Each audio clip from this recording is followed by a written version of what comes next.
पाहुण्या हो, तुम्ही मला तवलीत पाणी दिलं, तुमच्या इथं तांब्या नव्हता का?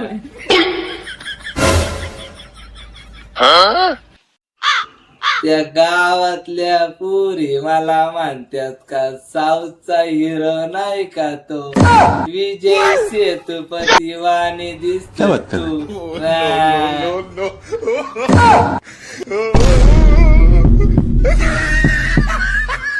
तुम्ही विजय सेतुपती नाही, उंच झाडावर माकडाने बसावं आणि त्याला आपण खाली उभं राहून पाहावं. जसा त्या माकडाचा पृष्ठभाग दिसतो ना, तसं तर तुमचं तोंड आहे पाहुणे. पाहुणे तुम्ही काय तरी म्हणले ना.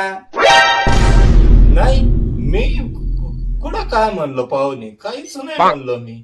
ते अजून म्हणत्या का आमचा नवरा व्हावा म्हणून आम्ही रोज देवाला साखर घालित. पाहुणे, ते तुमच्या बाजूला ठेवा साकड. ऐका रे, या पाहुण्याला करा वाकड, याच्या दोन्ही तोंडामध्ये घाला लाकड.